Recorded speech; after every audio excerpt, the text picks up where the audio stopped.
Bueno, que antes de nada comentaros, bueno, hice una pequeña introducción la semana pasada de una historia personal y es que siempre hay una primera vez para todo en la vida, ¿no? O sea, para todo. La semana pasada fue la primera vez que yo aparecí en televisión y bueno, me hizo ilusión, fue un momento que me hizo ilusión, pero también recuerdo una primera vez en mi vida que también os ha pasado a todos y que es inmemorable y es la primera vez que sentisteis mariposas en el estómago. O sea, a todos nos ha pasado. A mí me pasó con 13 años, por eso le puse esta imagen en Dublín. Sentí esas mariposas en el estómago, no sabía ni lo que era, me dejé llevar y se sintió bastante bien. Ahora la ciencia lo explica. Y os comento esta anécdota que nos pasa a todos, porque el intestino va a gritar, os va a hablar lo que el cerebro se va a callar. Eso lo tenéis que tener presente. El cerebro lo podéis silenciar, al cerebro le podéis poner una venda, le podéis tapar la boca, pero el intestino siempre os va a comunicar lo que está expresando. De hecho, dolores internos. No quiero enfocar mucho la charla en el tema de ansiedad y traumas, pero sí os comento que traumas de la infancia, que problemas que han pasado hace mucho, familiares, con familiares de amistad, etcétera, se han quedado incrustados ahí. Y puede que ahí esté la llave para volver a reconectar con la salud. Es un tema emocional y todo lo emocional repercute en el intestino. Os lo digo por experiencia también, cuando haces la historia clínica a pacientes y que han desembocado en X patología, una patología complicada de la que es difícil salir, les haces la historia clínica y hablas con ellos, una buena anamnesis, y hay un factor común. Bueno, no siempre, ¿no? Pero en muchas personas se desemboca después de un trauma de estrés, un trauma laboral, un trauma familiar, un trauma matrimonial, para que veáis la estrecha conexión que hay intestino-cerebro. Hoy la vamos a desvelar y os voy a presentar también un protagonista que juega un papel crucial entre las dos, que es intermediario, es la microbiota intestinal. Sí, ¿me puedes bajar, por favor? No, el ordenador, un poquito. O sea, si lo puedes bajar. Ahí, ya, gracias. Bueno, y ahora sí, el tema de la charla. La microbiota está considerado un superorganismo. Os lo presento, juega un papel crucial. Ha estado durante siglos y siglos desterrado. De hecho, yo me acuerdo de una charla que tuve con un compañero médico en 2015, que me acuerdo que dijo literalmente, es que, sabéis que bueno, el intestino es larguísimo, aunque está aquí enrollado, si los tiras mide 10 metros. Y dijo, no puede ser que el colon, una sección del intestino tan larga, solo sirva para absorber agua. En 2015, ¿eh? No estamos hablando de hace 100 años. Bueno, ahí se quedó la conversación, yo no le hice mucho caso, en ese momento no me interesaba mucho el colon, la verdad, o sea, no investigarlo y demás. Pues bien, ahí reside la microbiota. Y desde hace 10 años, 20 años, se está viendo el papel tan crucial que juega en nuestra salud. Ese es el eslabón perdido. Si queréis tener una salud óptima, si queréis tener una salud en la que estéis pretóricos en todos los sentidos, si queréis tener ausencia de enfermedad, tenéis que pasar sí o sí por la sanación de este no organismo, superorganismo, superorganismo, la microbiota. Digo microbiota intestinal y muchos autores dicen microbiota intestinal porque tenemos microbiota en muchas partes del organismo, tenemos microbiota en la piel, tenemos microbiota hasta en el cerebro, microbiota en la placenta, se ha visto que en la placenta incluso hay microbiota, pero donde reside en mayor concentración es en el colon. Por eso siempre que se hace referencia a la microbiota se le pone el apellido de microbiota intestinal, pero que sepáis que tenéis microbiota, microorganismos en muchos órganos de en muchos tejidos de vuestro organismo. Entonces, os doy datos, el dato mata relato, y aquí hay datos que son apabullantes. Hay más microorganismos conviviendo con vosotros que células humanas. No sé si sabéis de la repercusión de lo que esto significa. O sea, hay un concepto que os quiero introducir que es holobionte. Yo me llamo Francisco, por ejemplo. Yo no soy solo Francisco con mi carga genética que me ha dado papá y mamá y con la comida que meto en mi boca y con mis amigos. soy Francisco con todo eso, con mi genética y mi epigenética y con los microorganismos que conviven conmigo. De hecho, este ser Francisco tiene más microorganismos que células humanas. Igual que Juan, igual que María, igual que Pepe, tenéis más microorganismos que células humanas. De hecho, bueno, y en carga genética nosotros portamos 20.000 genes. Nosotros, con nuestras células, nosotros portamos 20.000 genes. Los microorganismos que conviven con nosotros nos ganan por 100. Yo ni hago la multiplicación porque es absurdo. Multiplicar 20.000 por 100 es la carga genética que hay en los microorganismos que conviven con nosotros. Esto se llama holobionte. No somos María, ni Francisco, ni Juan. Somos las células humanas junto con los microorganismos que conviven con nosotros. Por eso, cuando queráis tener una buena salud, una salud óptima, pensar en esos bichitos que conviven con vosotros. Porque, insisto, hay más bichitos que células humanas en nuestro ser.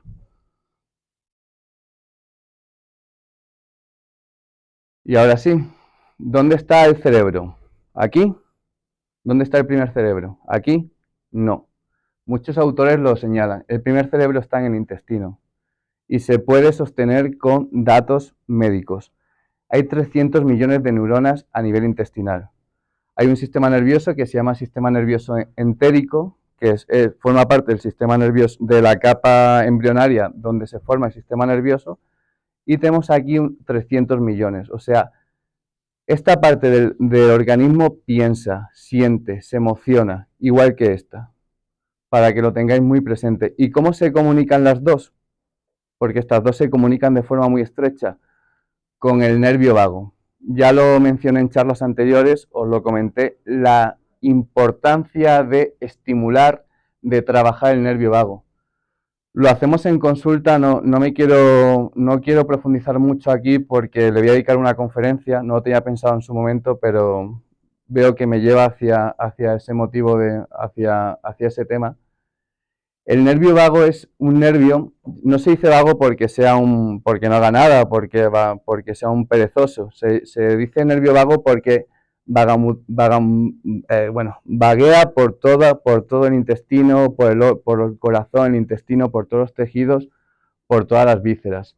Vaga por todos lados y tiene una conexión directa intestino-cerebro. Cuando lo estimulamos, ¿qué pasa? Que calmamos nuestro intestino, lo regulamos, lo volvemos a equilibrar. La sanación pasa por estimular el nervio vago. Es la comunicación directa que hay entre estos dos cerebros, para que lo tengáis en cuenta.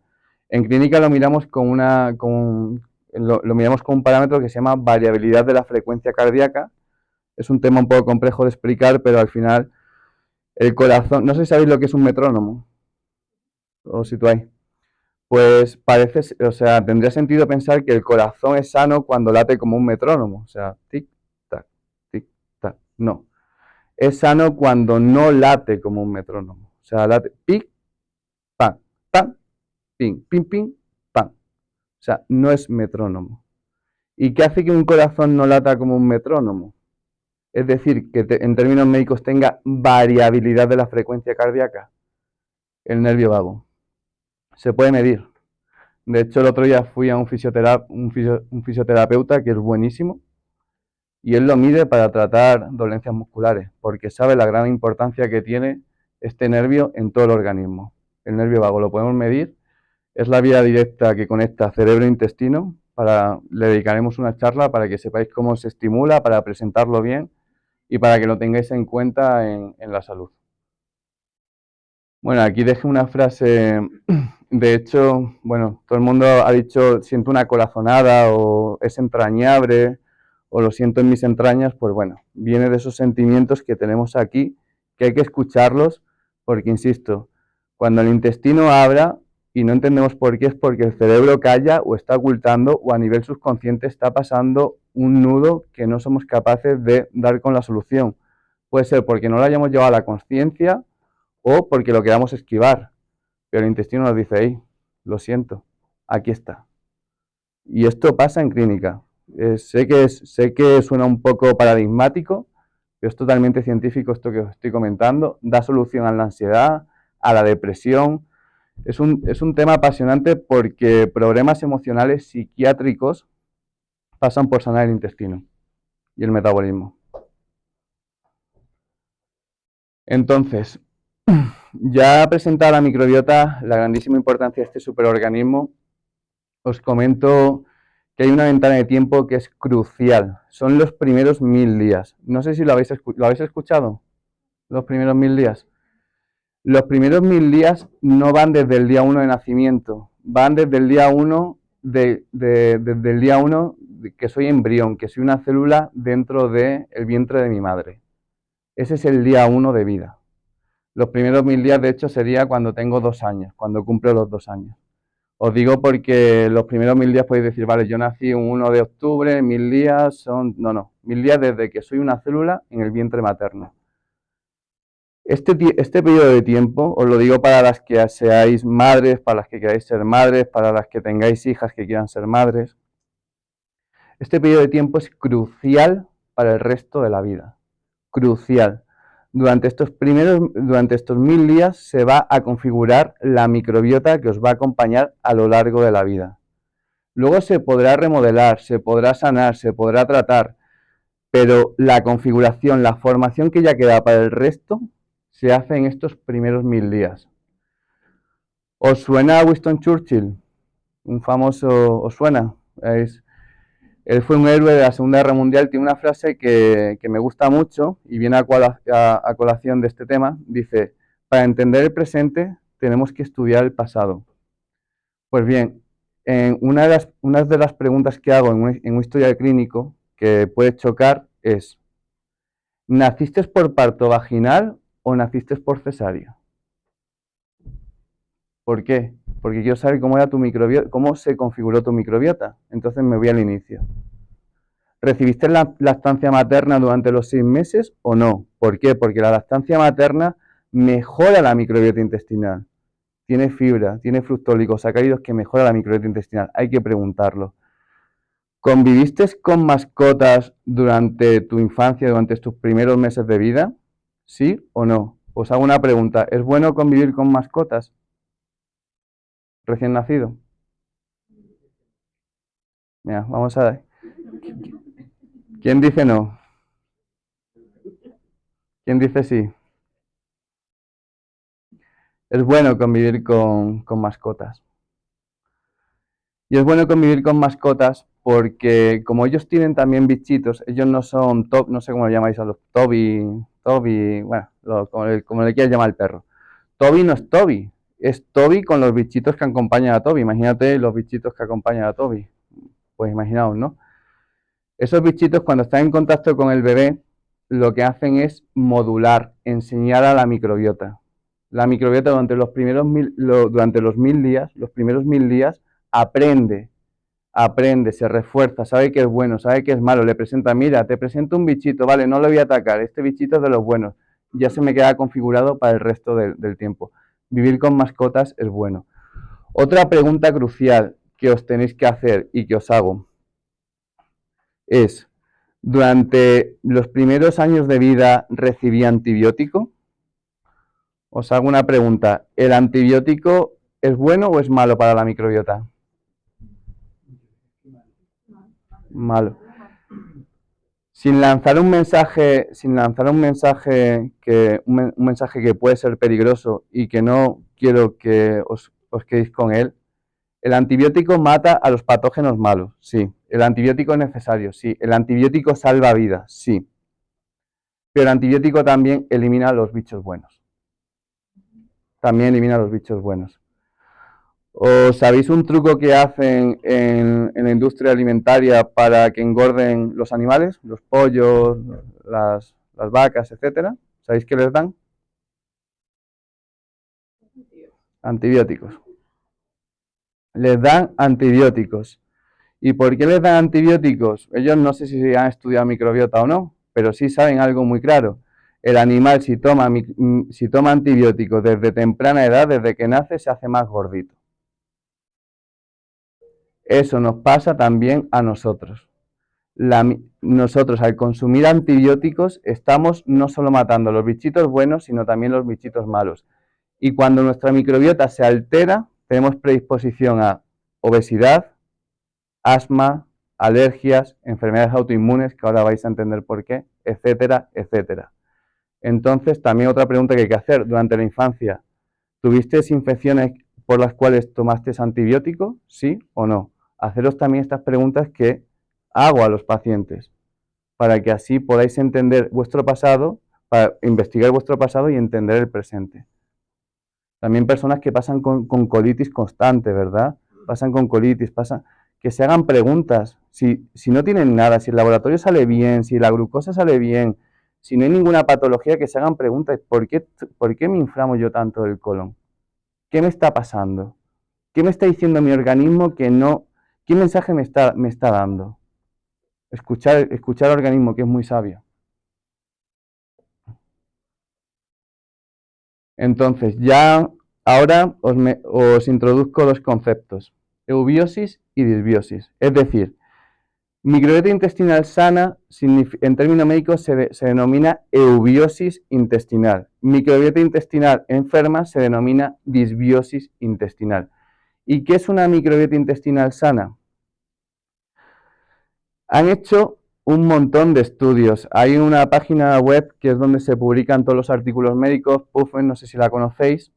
Si ponéis ahí microbiota, o sea, va así, va al alza. Estudios, estudios y estudios. Se está tratando de identificar cuáles son los microorganismos buenos, los que te adelgazan, los que te bajan la inflamación, etcétera, etcétera. ¿Sabéis a qué consenso se está llegando? Que no hay una composición microbiana sana. Porque Juan tiene su composición microbiana sana, Pepe su composición microbiana sana, Francisco tiene la suya, María tiene la suya.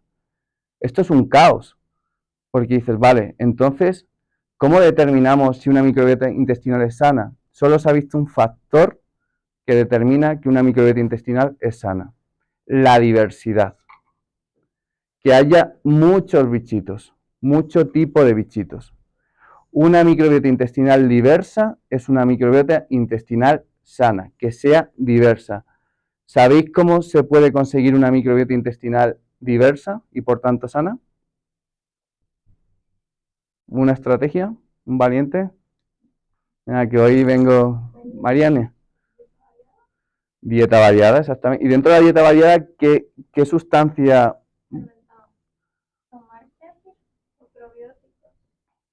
Me encanta esta respuesta. No son las correctas. No, pero me encanta estas respuestas porque es lo que está en la calle. O sea, lo que está en la calle es que y es lo lógico. O sea, yo os entiendo la respuesta. Lo lógico es pensar, para sanar mi microbiota me tomo probióticos, los probióticos. Lo que hace una microbiota intestinal sana es variar mucho la fibra. La fibra. Es más importante la fibra que el probiótico. De hecho, la fibra es un juego de palabras, pero no sé, la fibra la llaman prebiótico, ¿lo sabíais? Vale, esto es importante. Nos vamos a meter en conceptos, pero ya los aterrizo. Prebiótico, fibra. Probiótico, bichitos. Lo entendemos, ¿verdad? Y luego están los posbióticos, que son las sustancias que hacen nuestros bichitos. Que eso es muy importante porque ahora os lo voy a presentar. Entonces ya sabemos el concepto de eubiosis intestinal, diversidad microbiana. También, ¿qué es una eubiosis intestinal, una microbiota intestinal sana? Es una microbiota que es resiliente. Yo no sé si os ha pasado que os llegó un compañero y dijo, me he intoxicado de salmonela. No sé si habéis tenido algún compañero, bueno, que me intoxiqué de salmonela en la comida del otro día, no sé qué, no sé cuánto. Hay personas que consumen salmonela, obviamente por accidente, un alimento que esté podrido, en mal estado, y no se enferman. Otras que sí se enferman. ¿Sabéis por qué unas se enferman y otras no? Porque unas tienen una microbiota intestinal sana y otras tienen una microbiota intestinal enferma. Os protege, os cuida. Ahora os voy a decir qué más os hace. Pero una microbiota intestinal sana os defiende contra un virus, contra una bacteria que a muchas personas les enferma y les tumba. Ella os defiende. es resiliente. ¿Os acordáis del concepto de... Lo hablamos, bueno, pero no me voy a detener en Lord Messi. Entonces, una microbiota intestinal enferma, ¿a qué me lleva? Me lleva a muchas cosas. Entre ellas me lleva a la permeabilidad intestinal. ¿Os suena? ¿Lo habéis escuchado? El leaky gut, el intestino con fugas. ¿A quién le suena? Bueno, vamos a hacer una analogía. Esta es la diapositiva más fácil de visualizar. Y os comento. La barrera intestinal es como una muralla. Es una de las zonas más delicadas del organismo. ¿Y por qué es una de las zonas más delicadas del organismo? Porque a diferencia de la piel, que es una barrera, la piel es una barrera, que vale, tiene que absorber, pero sobre todo hace la función de barrera. Sin embargo, cuando nosotros comemos, el intestino es una barrera, pero con una característica muy importante, es que ella sí tiene que dejar pasar sustancias sanas, vitaminas, minerales, aminoácidos, etcétera. Es decir, tiene que hacer la función de barrera, pero también a la vez la función de dejar entrar sustancias al torrente sanguíneo. Es muy delicado, porque como se equivoque y deje pasar al malo, como decía en España, no sé si aquí se dice, se lía parda. En un vídeo muy viral salió una mujer, he mezclado no sé qué con no sé cuántos, he explotado todo, vamos, que la ha liado parda. Pues si una sustancia tóxica pasa al organismo, se puede liar parda, al torrente sanguíneo. Para que os hagáis una idea, una sustancia cuando llega al torrente sanguíneo ya entró en el castillo. Del torrente sanguíneo se puede ir al corazón, se puede al hígado, a los riñones, ya entró. Muy peligroso. Para que veáis la importancia de la selección que tiene que hacer, decir, a ti te dejo pasar, a ti no. Uno de los mecanismos que tiene para dejar pasar sustancias buenas es con el tamaño. Las uniones entre las células del enterocito, del intestino, son muy estrechas, muy pequeñitas.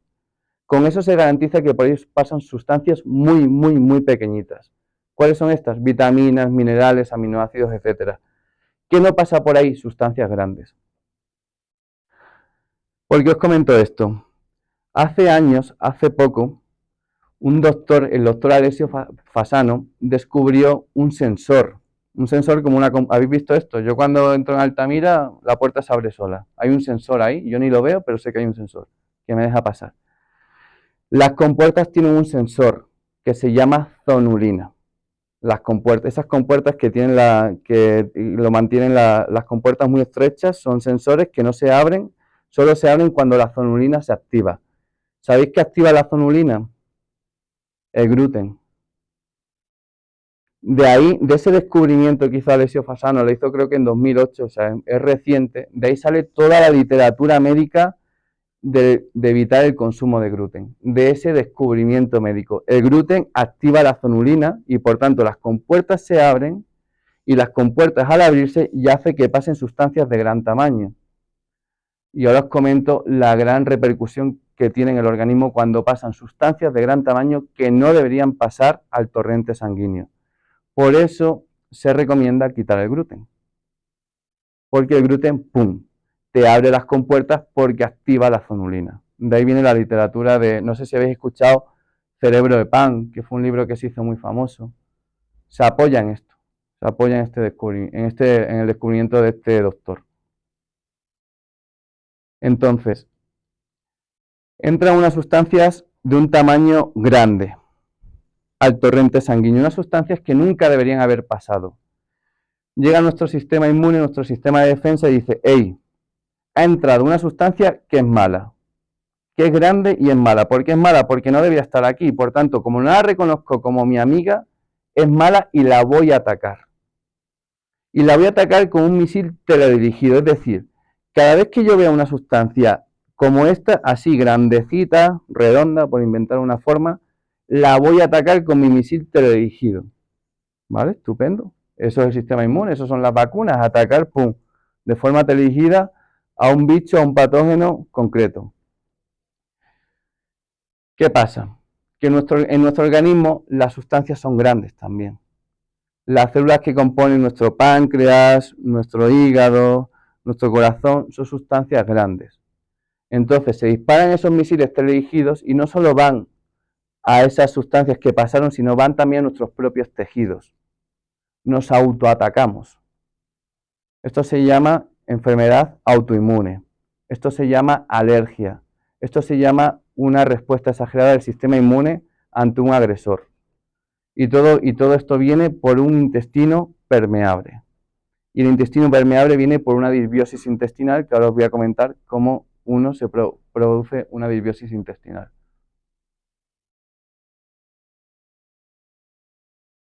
Entonces, ahora sí, vamos con la parte positiva. Si tú cuidas tu microbiota, te va a recompensar con creces. O sea, si cuidas tu microbiota, si la tienes sana, si tienes eubiosis intestinal, te va a recompensar con creces. ¿Y cómo te recompensa? Con un gran trofeo. Te va a dar un premio, te va a dar una sustancia que tiene un gran poder antiinflamatorio. Este es el butirato. ¿Lo habéis escuchado? Vale. El butirato es una de las sustancias con mayor poder antiinflamatorio que hacemos, que en este caso hacen nuestros microorganismos, nuestros bichitos nos lo hacen para nosotros. Es una de las sustancias con mayor poder antiinflamatorio. ¿Os acordáis que hablamos de las tres malas hierbas que ensucian el terreno metabólico y eso nos lleva hacia la obesidad? ¿Os acordáis de cuáles eran? Las tres malas hierbas que hacen que el terreno se pudra. Ajá. ¿Y la otra? Y resistencia a la insulina, ¿no? Pues bien, el butirato combate una de esas malas hierbas, que es la inflamación crónica de bajo grado. Tiene un poder antiinflamatorio impresionante. Y lo hace nuestros bichitos. Los sanos, ¿verdad? Tenemos bichitos sanos y bichitos malos. Bichitos buenos y bichitos malos. Los bichitos buenos nos fabrican butirato con un altísimo poder antiinflamatorio. Quitamos esa mala hierba y entonces podemos adelgazar. Para adelgazar hay que tener una microbiota intestinal sana. Es uno de los motivos por los cuales yo no recomiendo una dieta cetogénica alargada en el tiempo. Porque si tú consumes una dieta cetogénica durante meses y meses y meses y meses, el gran damnificado va a ser la microbiota intestinal. No le vas a dar fibra a tu organismo. Los bichitos se alimentan principalmente de fibra. No la cuidas, no, pues, por eso la dieta cetogénica tiene su diana terapéutica, tiene su aplicación, pero a largo tiempo no es el mejor plan alimentario. Bueno, aquí puse el mecanismo por el cual el butirato te desinflama. Al final, ¿os acordáis del...? Es que como llevamos una serie, ¿os acordáis del NF-kappa beta? ¿Quién me ayuda? ¿Os acordáis de ese bicho? Hay un comandante de la inflamación. Está el comandante, el que cuando se activa pone a todo el organismo a inflamarse. La inflamación es estar en brasas, es estar quemándose. Lo que pasa es que como es inflamación crónica de bajo grado, te quemas a baja temperatura, a bajita temperatura, pero te vas quemando, envejeciendo, enfermando. Y el comandante que lleva a cabo esa inflamación, el comandante que activa esas brasas, es el NF-kappa beta. Pues bien, el butirato lo que impide es que le dé el botón de la inflamación.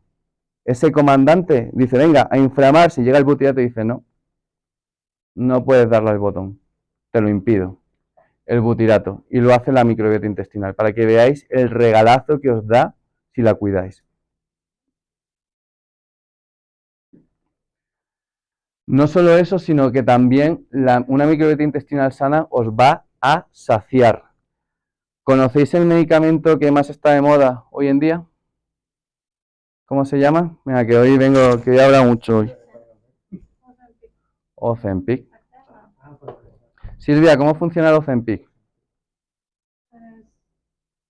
Básicamente emula la molécula que debería generar el páncreas, que no genera, o que genera en forma disminuida, y entonces la mimetiza, como que hace un espejo de lo que debería suceder, y entonces pues se da todo el mecanismo con respecto, digamos, a la absorción de la insulina a nivel celular y bueno, no quería, sí, era para que me dijeses una palabra, pero me has dado, ponte aquí.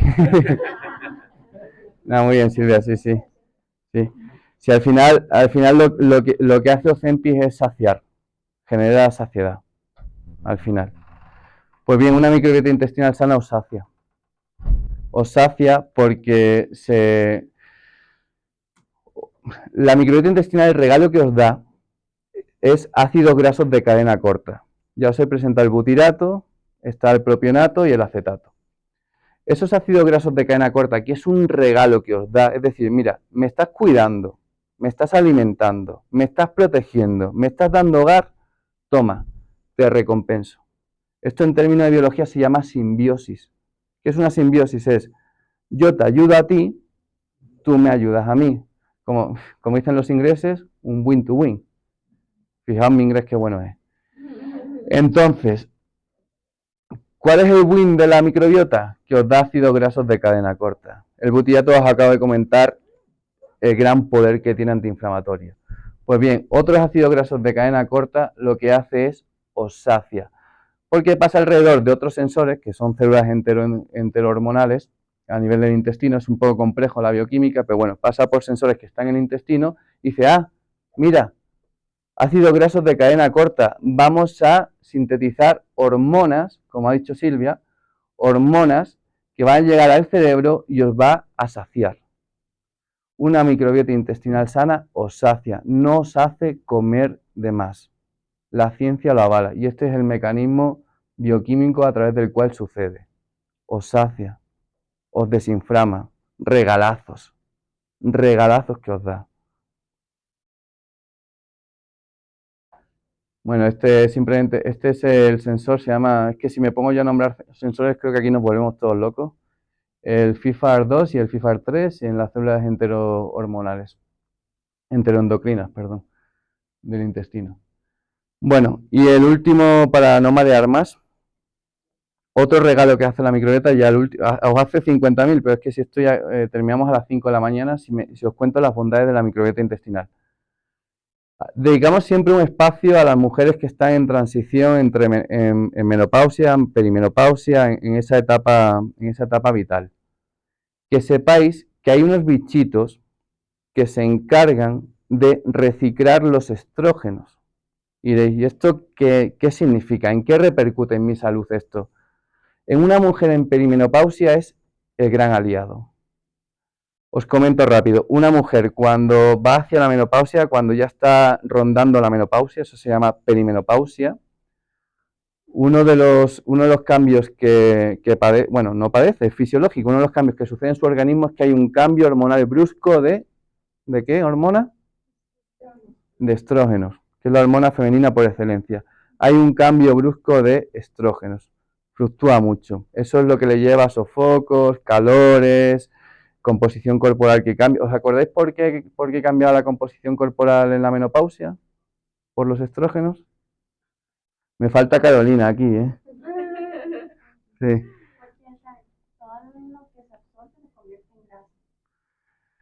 Bueno, voy a rebatirlo, si me permite. Es porque los estrógenos lo que hace es dirige la grasa hacia la localización de la grasa subcutánea.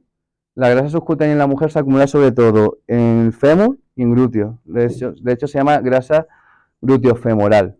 ¿Eso qué implicación tiene? Que la desvía de donde de verdad hace daño. ¿Os acordáis que os comenté que la grasa hace daño cuando se acumula dentro de las vísceras? La grasa visceral es la que provoca el cortisol alto, la resistencia a la insulina, la inflamación. Pues bien, el estrógeno protege a la mujer porque lleva la grasa, la conduce y dice, no, aquí no te vas a acumular, te vas a acumular en fémur y glúteos, en piernas y trasero.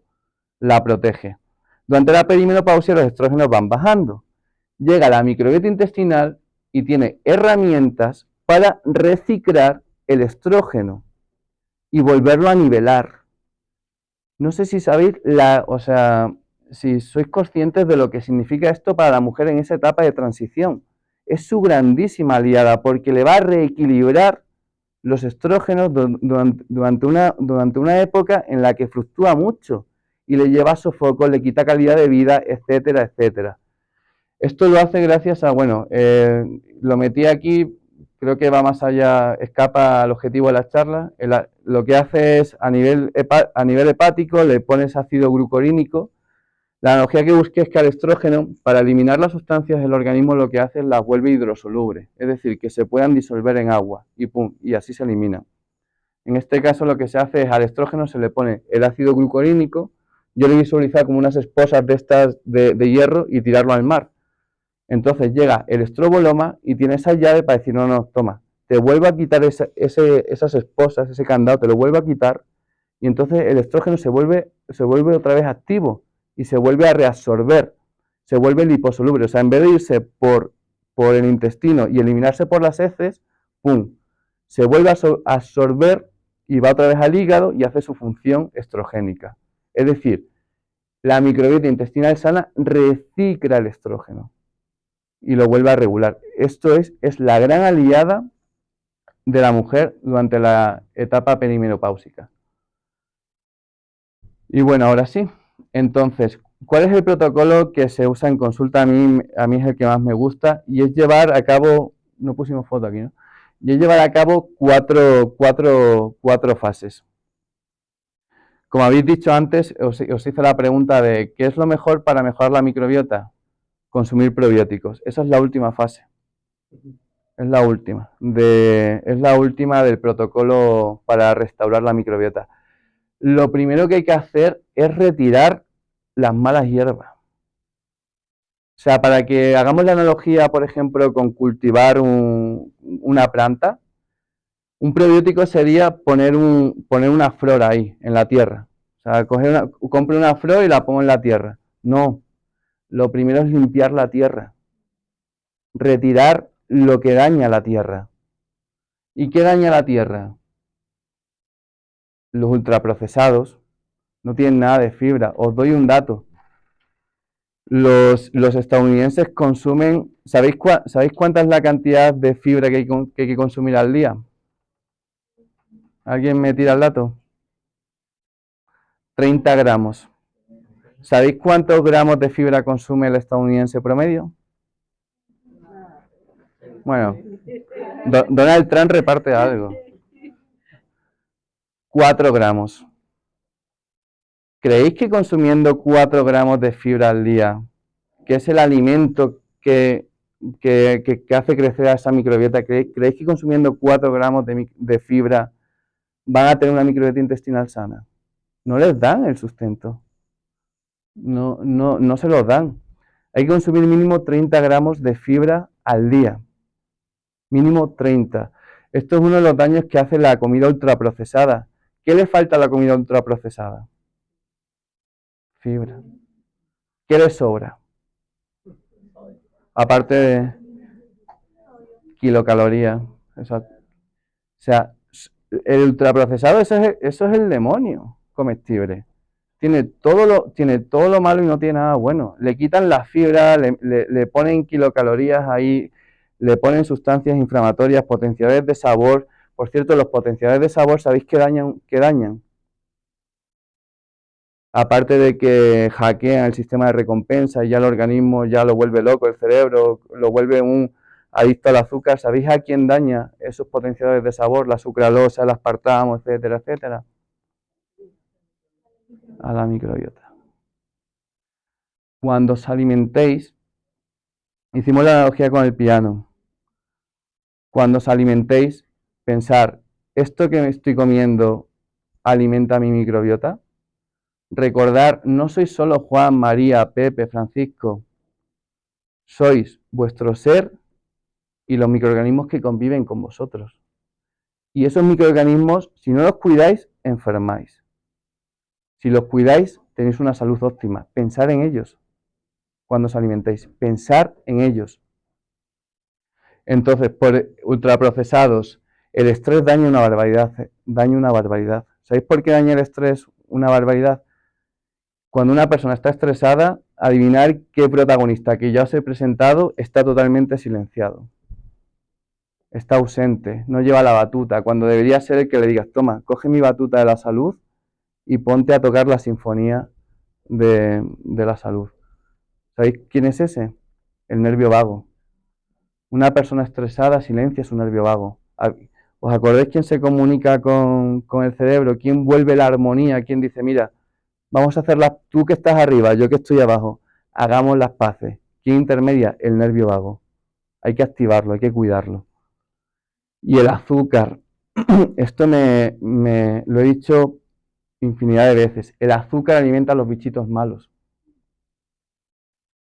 No quiero yo aquí hacerle pasar mal a la gente quitando el azúcar porque sí, o sea, a ver, siempre en una dosis adecuada se puede consumir azúcar, pero la persona que consume mucho azúcar está alimentando a sus bichitos malos, a los malos. Y si crecen los malos, los buenos se bajan. Y si crecen los malos, tienes disbiosis intestinal. Y si tienes disbiosis intestinal, pasa ya todo lo que os he comentado. El azúcar es una de las sustancias que alimenta a los bichitos malos. Y las grasas hidrogenadas, ultraprocesados, etc. Entonces, lo primero, retirar. Yo he visto gente tomando Coca-Cola y un kéfir. No le digo nada, ¿no? No quiero hacer enemigos, pero yo pienso, no estás empatando, eso está claro. Si piensas que eso es empate, no, vas perdiendo y de goleada. Entonces, bueno, ¿cuál es el siguiente paso? Reforzar. ¿Qué tenemos que reforzar? Nuestro propio sistema gastrointestinal. Tenemos un montonazo de enzimas digestivas que nos ayudan a digerir bien los alimentos. Os hago una pregunta, ¿tenéis bien el ácido estomacal? Que es la primera barrera que elimina los patógenos nocivos. ¿Tenéis bien el ácido estomacal? El ácido estomacal, el estómago es uno de los órganos que más sufre con el estrés. Y la explicación es muy sencilla, ya os la comenté con el tema de la cebra y el león. Una persona estresada es una persona que no está en condición de digerir la alimentación. Si una persona está bajo estrés, la señal que le envía a su organismo es: no podemos ahora ponernos a digerir alimento, nos persigue un león. Imaginaos que os persigue un león y decís: espérate, león, voy a llamar un Uber Eats, ahora sigues corriendo y me atacas si quieres. Imaginaos esa escena.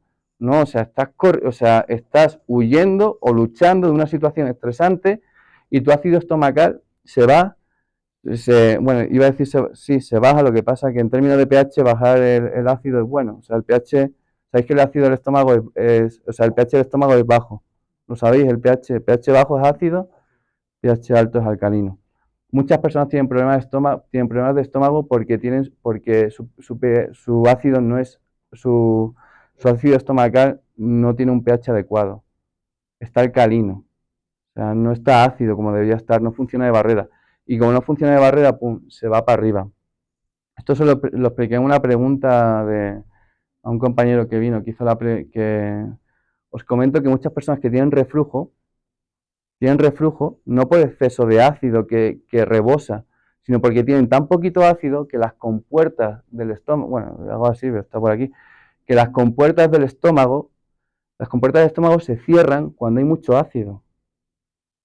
Las compuertas del estómago por arriba, para que el estómago no suba y se vaya al esófago, que el esófago no está hecho para contener un ácido, las compuertas del estómago se cierran cuando el estómago contiene un ácido, o sea, me estoy liando. Cuando el ácido del estómago, joder, lo diré. Bueno, cuando es muy ácido el estómago, las compuertas se cierran como mecanismo de defensa, es fisiológico. Cuando el ácido del estómago no tiene un pH suficientemente bajo, sino que es alcalino, esas compuertas no reciben el estímulo, no se activan, se quedan abiertas y por tanto el ácido sube, el ácido estomacal. No lo he explicado bien, pero bueno, lo explicaré bien en otra charla. Lo dejamos ahí, que yo también me meto a veces en camisa de 11 varas. Bueno, el siguiente paso.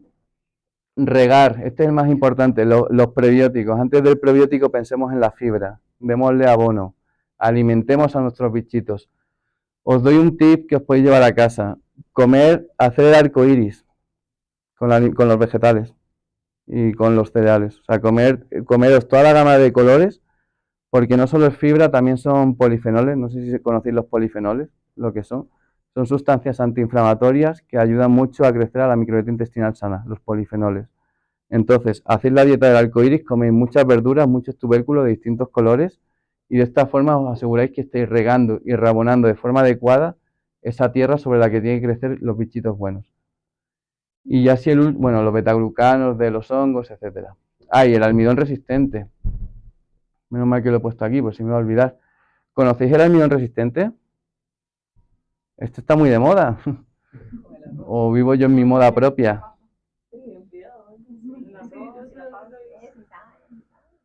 El almidón resistente, esto es una superfibra. Os doy un tip. El almidón resistente, ¿alguien sabe cómo se hace el almidón resistente? Es un tubérculo o un carbohidrato, el típico ejemplo es con la papa, lo cueces y lo dejas en la refri 12 horas. 12 horas en la refri en la nevera.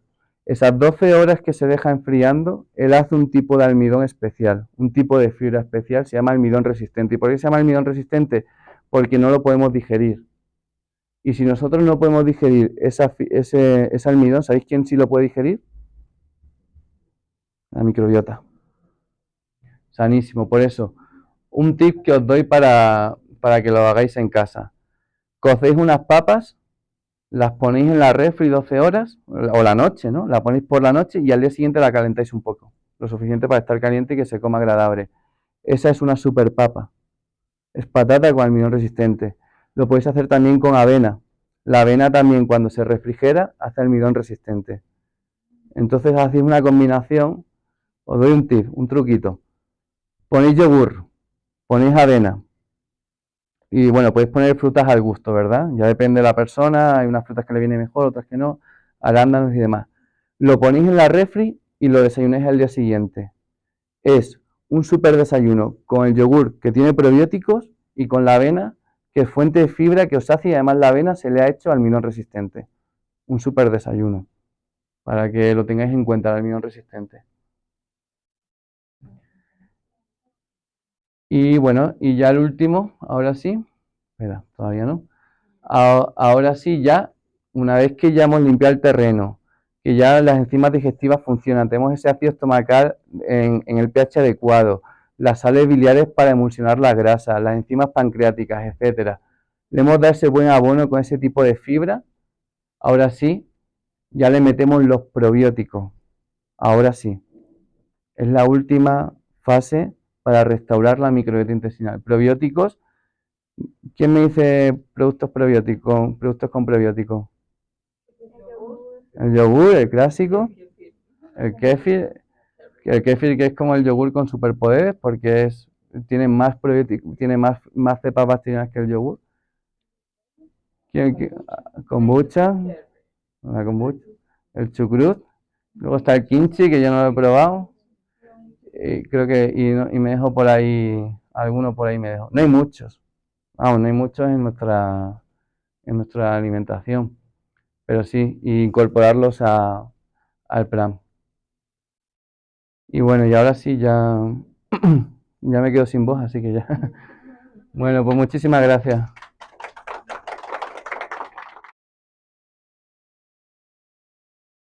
Dos preguntas. Ujú. Primero sobre ese almidón, porque resistente, no me acordaba. Eh, bueno, yo en lo personal, como he visto mucho, yo suelo solo comer proteína para ayunar, digamos, para más bien desayunar, para romper ayuno. Para romper ayuno. Pero mi pareja está en un régimen como muy estricto de grasa ahorita. Entonces, yo tengo una duda muy específica sobre, ¿es mejor? Porque a él le encanta la papa, pero siempre se ha dado sobre el alto contenido de almidón en la papa, por ejemplo. Es mejor comer este almidón resistente a que, por ejemplo, lo que recomiendan los nutricionistas, ¿verdad? De como tortilla o algo bajo en él, pues, digamos, consumen normalmente tortilla, ya diciendo marca y toda la cosa. Sería mejor, digamos, porque a él le encanta y bueno, también está en una dieta baja en sodio, entonces bueno, me puedes experimentar increíble.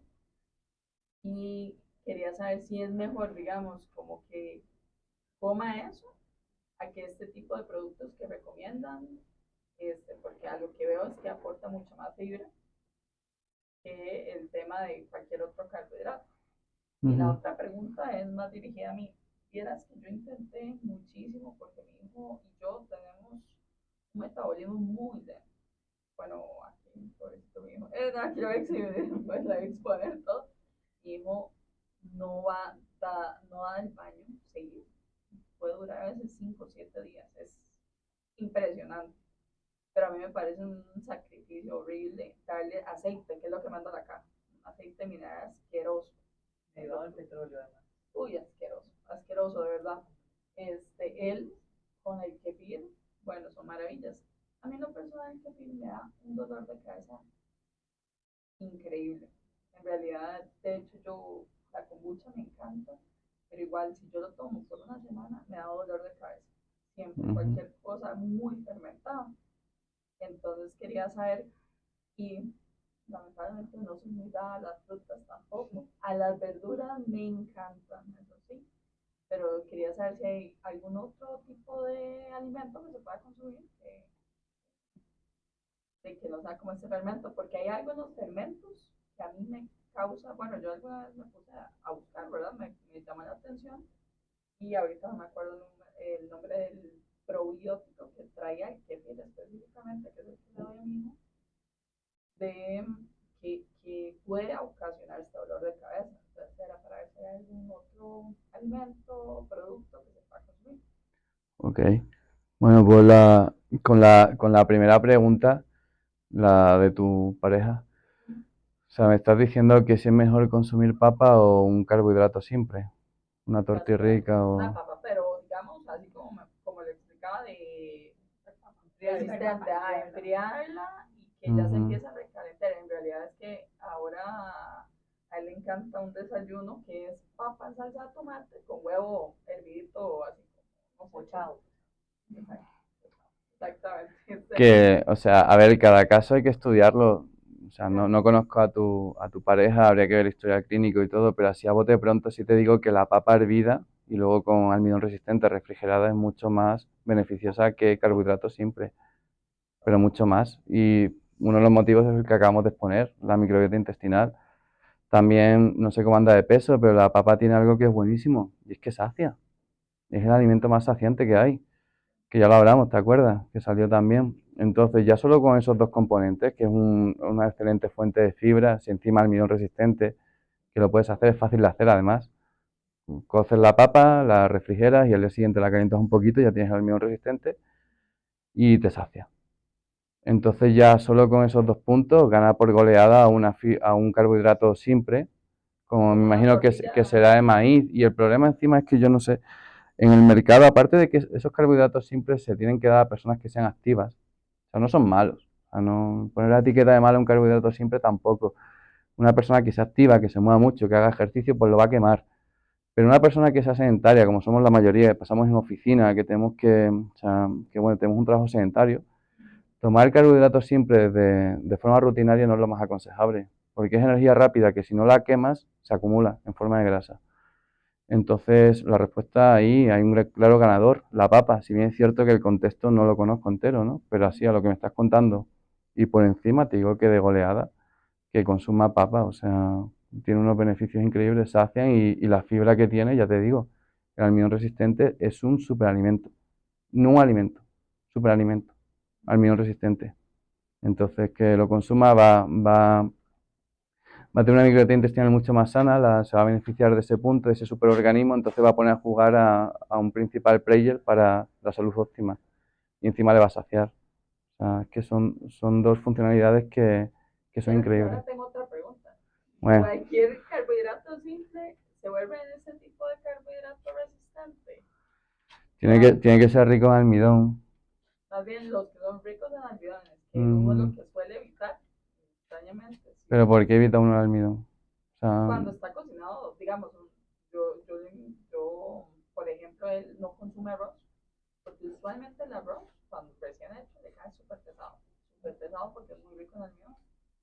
Entonces, o sea, cualquier almidón, cualquier carbohidrato que sea rico en almidón, cualquiera de esos, si lo enfría y sigue comiéndolo, en realidad más bien le beneficia mucho más de lo que le perjudica. Por ejemplo, él está empeñado en comer tortilla porque eso es lo que recomiendo. Digamos, hay un tipo de tortilla que es como más delgada, lo que sea, en una marca específica que es Sofilica, en realidad acá, eso es mucho mejor, o comerse una taza de arroz recalentado, básicamente, a que esa tortilla, digamos, o básicamente eso es lo que comen, porque Que no era, consuma, que, a ver, o sea, sin conocer el caso, la papa gana por goleada, que la consuma y es mucho más sana que un carbohidrato siempre. Y así que por esos dos motivos ya tienen razones para que la consuma. Y el otro, ahora mismo no te puedo decir exactamente, pero sí ahí entra, puede que entre en juego la cándida. Cuando tenemos cándida, la cándida es sana, o sea, no es un patógeno. La cándida la tenemos muchas, o sea, la cándida tiene que estar ahí, pero en una concentración adecuada. Las personas que tienen mucha cándida, cuando consumen un alimento fermentado, se hace a nivel hepático, se provoca una sustancia, un metabolito que causa embriaguez, que es lo que tú me estás definiendo, una especie de embriaguez, de dolor de cabeza, de que me siento abotorgada. Entonces habría que estudiar tu composición microbiana y ahí la cándida la tengo en sospecha. Es complejo tratar la microbiota ya de forma tan específica, ¿verdad? Pero sí va por ahí. Habría que ver qué composición microbiana tienes, qué alimentación estás llevando a cabo para que haya un crecimiento de cándida. Y por ahí por ahí puede estar la luz que dé solución a por qué sientes esa sensación que es como de dolor de cabeza, como sí, embotada, porque eso es un metabolito que se produce por un organismo, un bichito que está en una concentración mayor a la adecuada cuando le da el sustrato.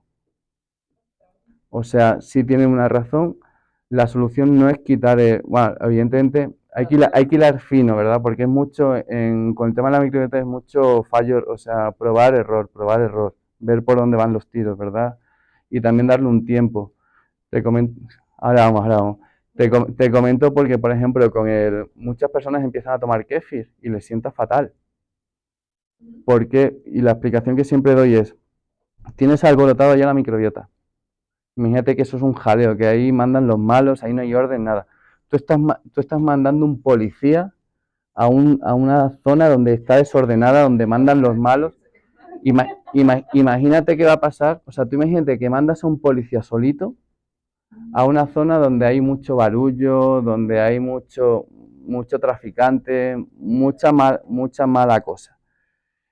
Se va a liar, va a haber alboroto, va a haber disparos, se va a crear el caos.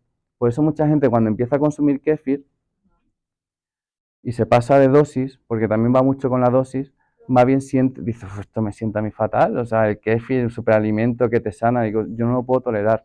Entonces tendrías que jugar con la dosis del kéfir, juega con la dosis del kéfir porque las 4 R las hemos visto, ¿verdad? Estás yéndote a la última R. Entonces, hay que irse para atrás y ver, a ver, me voy para atrás con las otras 3 R's, a ver cómo las tengo, y yo una vez que las voy restaurando, ya voy metiendo el kéfir. Y el kéfir juega mucho con la dosis. en realidad yo no consumo mucha fibra, yo consumo mucha carne, o sea, Pues ya, consumo pues me acabas demasiada pues fibra. siguiente Sí, pregunta, sí, no, no, yo pues ya soy, está, o sea, le estás pero sí, metiendo, y es a mí me que encanta el kefir, tiene un sabor increíble, sabe como a natilla casera delicioso. Me pues encanta. ahí viene el motivo, ¿no? La microbiota no está preparada para recibir ese probiótico. O sea, estás metiendo un probiótico en una microbiota que no está todavía equilibrada y por eso te alborota tanto. Y se hacen metabolitos, se hacen sustancias, amonio, histamina, etcétera, que van a, Claro. que van a la cabeza y generan esas sensaciones. Entonces, es que me acabas de responder. No es una consulta, pero te digo también porque a mí cuando me ponéis a hacer, me hacéis preguntas, hay que tirar del hilo, ¿verdad? Te he dicho lo de la papa y me entiendes, ¿verdad? Te digo cosas a bote pronto con la poquita información que tengo, pero me acabas de dar la luz a tu caso. Fibra, fibra. Alison. Igual son dos preguntitas, pero súper Con gusto. chiquitas. La primera es relacionada igual a la microbiota. Tengo un sobrino, mi sobrinito tiene eczema y tiene dermatitis tópica. Fatal, Ujú, o sea, le da fatal, fatal, fatal. Y hemos intentado de todo. Ahorita él le están aplicando como los corticoides y más bien está reaccionando los negativos los corticoides. Pero como que he buscado mucho, ¿verdad? Y sí me ha mencionado mucho de lo del intestino, de la alimentación. Entonces, no sé si usted ha tenido algún caso mejora por el cambio alimenticio de la microbiota o qué se recomienda, porque siento que para un niño también es como muy complicado cambiarle la alimentación, ¿verdad? Más que, no sé, ellos van a la escuela, les dan alimentos diferentes en la escuela y demás. Entonces, como si has visto algún caso de mejora, porque nos han dicho que eso no se quita, o sea, el eczema y la dermatitis tópica no hay forma de curarla, pero si sabes como de algo que la podría mejorar. Sí, sí, sí. O sea, he tratado, me han comentado compañeros y he estudiado. Está tremendísimamente relacionado las patologías dermatológicas con las intestinales. De hecho, la dermis viene en la misma capa que el sistema nervioso. Y el sistema nervioso, cuando hablamos del sistema nervioso también hablamos del intestino. Está el sistema nervioso entérico. O sea, están totalmente relacionados, ligados. Por ejemplo, en la celiaquía, da un tipo de patología dérmica, se llama dermatitis herpetiforme. No sé, bueno, esto es muy, muy médico, no sé si te suena. Pero bueno, simplemente te estoy aterrizando una patología intestinal que manifiesta con patología dérmica, dermatitis herpetiforme por celiaquía. El acné. Yo he tratado acné. Y vieras el acné cómo se relaciona con una disbiosis intestinal. Se relaciona un montón. Entonces, tampoco en medicina no puedo caer en el error de todo es así o nada es así. Sí te digo que para patologías dérmicas, para alteraciones dérmicas, la microbiota y el intestino juegan un papel fundamental. Y hay que tratarlo, sí o sí, hay que tratarlo. Es que la microbiota es un amplificador, ya no solo que encima se relaciona estrechamente con la piel, el intestino, y por ende la microbiota es un amplificador en todos los órganos, a nivel muscular, a nivel cerebral. Hay un médico ahora súper reputado de Harvard que está viendo cómo se relacionan las manifestaciones emocionales, depresión, ansiedad, trastorno de depresión, de ansiedad generalizada, etcétera, etcétera, con el intestino. Entonces, la respuesta que te doy, hay que tratarle la alimentación, hay que tratarle esa microbiota, sí o sí. Si es verdad que con niños es más complejo, los niños se tiran al dulce, es por la edad, y es normal. No he tratado a niños, o sea, hay que hay que enmascararlo. Cuando el niño le gusta el dulce, cuando el niño no le gusta la verdura, hay que enmascarárselo en huevo, en recetas, donde le metes la sustancia sana, enmascarada, pero hay que hacerlo. Y no te voy a decir que sí o sí se va a solucionar, pero sí te digo que esa puede ser una llave a la solución de tu familia, de tu sobrino. Entonces, ¿qué edad tiene? 8 años. Esto es una lucha, el déficit de atención de los niños, aparte de las pantallas, la obesidad en un niño, alteraciones que hay en un niño y cuando le ves la alimentación, dices, ve ahí, o sea, que a lo mejor no, ojo, porque hay patologías muy escurridizas, hay un patrón genético muy potente, pero es que muchas patologías se solucionan ahí. Lo acabo de decir, la microbiota está dando luz a muchos cuadros que, como tú has dicho, se tratan de forma muy superficial, con antiinflamatorios. Si es que al final lo que se hace mucho en medicina es, tiene una inflamación, no sabemos cómo se trata, toma un antiinflamatorio. Ya el potente, el glucocorticoide. Y ya no tengo más. Y me quedé sin herramientas. Pues ha salido la microbiota a dar luz a muchas patologías que no se consiguen resolver con medicamento y que no sabemos la etiología. Tal vez sea esa. Una microbiota intestinal desbalanceada que te lleva a un intestino permeable, por ponerte una vía, ¿verdad? Hay muchas. Entonces sí, la respuesta es sí, hay que tratarlo. ¿Es fácil? No. En un niño no. Para mí. Habrá clínicos que tengan esa, o tú como tía, o el que maneje la cocina, pero sí o sí hay que ir por ahí. Y la otra es más como de proporciones, porque vos hablabas de que entonces hay que empezar con la fibra, ¿verdad? Entonces, por ejemplo, en mi desayuno, porque yo hago mi kefir y mi kombucha y mi cajita orgánica, pero realmente fibra así como no es como todos los días, es como que a veces desayuno avena, ¿verdad? Entonces, ¿qué recomendarías vos como para empezar? O sea, primero se desayuna la avena o lo que sea con más fibra y luego se puede complementar con el kefir o la kombucha. Y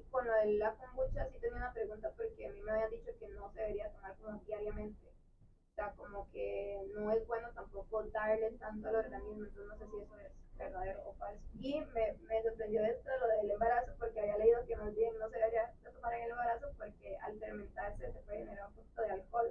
Entonces quería desmentir o mentir esto. Claro. Demasiado perfecto. El dato está claro, un plan alimenticio no es sano si no incluye fibra. Todos los días. Todos los días. Todos los días. La cantidad exacta son 30 gramos de fibra, a la que hay que llegar, aspirar a llegar. No importa la fibra de donde venga, hazla variada. Porque como he dicho en la presentación, no sabemos todavía, puede que no haya una composición microbiana sana.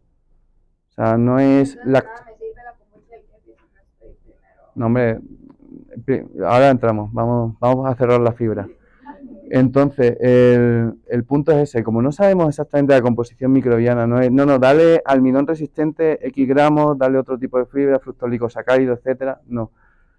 Jugamos a asegurar el tiro. ¿Cómo aseguramos el tiro con la microbiota intestinal? Haciéndola diversa.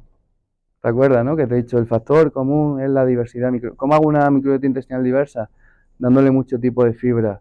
¿Cómo le doy mucho tipo de fibra? ¿Qué tipo de fibra tiene esta verdura, la zanahoria, la avena, tal? Haz el arcoíris de colores, hazlo. La verdura es fuente de fibra, la verdura, tubérculos, cereales integrales, ¿verdad? Cereales integrales. Entonces, si varía la alimentación, aspira a llegar a 30 alimentos a la semana, aspira. Y con esa variedad nutricional y con esa variedad de fibra, vas a volver a recomponer tu microbiota, la vas a volver a tener diversa, y ahí sí el kéfir, que es sano, que es un superalimento, el kéfir se va a potenciar. Al final es como todo, dicen que hay un dicho que el árbol, o sea, es como plantar una palmera, ¿no? Una palmera puede ser muy bonita, muy increíble, pero si la planto, no sé, en Heredia, no, en Cartago. Exacto, o sea que el kéfir es muy bueno, pero si lo pones en un terreno donde no puede cuajar, pues bueno, no te voy a decir que sea malo, porque no es malo, pero no estás aprovechando el kéfir. Es la última R, recuerda, ¿no? Y lo de la kombucha no es bueno tomarlo a diario. La kombucha tiene un poquito de alcohol, la kombucha tiene azúcar, aunque si bien es cierto, parte del azúcar proviene de la propia fermentación, o sea, se desintegra sabes que se fermenta el azúcar, ¿no? No es una bebida que se debería tomar de forma diaria. Yo la pauto a los pacientes, la pauto como bebida lucrativa. Cuando sales, viernes, sábado, X, te quieres tomar algo alegre, ¿no? No te vas a tomar un vaso de agua mientras todos están con la Coca-Cola. Pues ahí la kombucha sí tiene su papel. En una bebida que sea más lucrativa, no te puedo decir exactamente cuántas veces a la semana porque te estaría mintiendo. No hay la dosis de tantos vasos a la semana. Pero sí te digo que no es una bebida para tomar todos los días. Y sí tiene, de hecho creo que son 0,5 grados de alcohol. Tiene un alcohol residual. Que sí es verdad que embarazada, 0. Pero bueno, poniéndose... Me pongo estricto, ¿verdad? O sea, si te pones en plan dictador, ¿no? Si te tomas... Bueno, si haces lo de Cindy, no. Pero tomarse, no sé. No entro ahí porque además no quiero hablar cosas que tampoco conozco al dedo y no quiero decir aquí cosas que no manejo al 100. Pero sí te digo que la kombucha no es una bebida para tomar diariamente. Ni incluso el kéfir tampoco. O sea, los probióticos, con que tomes 3-4 veces a la semana, va bien. Va también según tolerancia, pero encárgate del terreno antes de ver el probiótico. Bueno, ya. Perfecto, muchas gracias. Con gusto. Okay. Ah, sí, que quedaba una pregunta. ¿Cuál es el examen o el examen para determinar la composición microbiana si está adecuada o no? Sí, es un estudio que se hace en heces y se puede estudiar en laboratorio la composición microbiana. Es un estudio caro. Es que el problema de la microbiota, que tu microbiota de hoy puede ser muy distinta a la dentro de 3 semanas. Eso hace que en términos clínicos no tenga mucho valor porque es muy cambiante, es muy dinámica. El estudio que más valor tiene a la hora de analizar la microbiota es estudiar los metabolitos que hace. Los metabolitos son las sustancias que ella fabrica, que la microbiota fabrica, como lo que hemos hablado del ácido graso de cadena corta. Y el estudio se hace por cromatografía.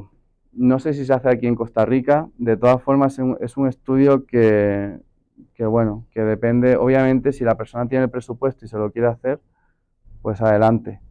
Pero yo no lo pauto como estudio para analizar la microbiota intestinal, porque sé que tengo otros parámetros que los prefiero para guiarme si va en el camino adecuado. De hecho, si el kéfir lo toleras, si empiezas tolerando mal el kéfir y a las semanas ya toleras bien el kéfir, yo ya tengo información de que vamos por el buen camino.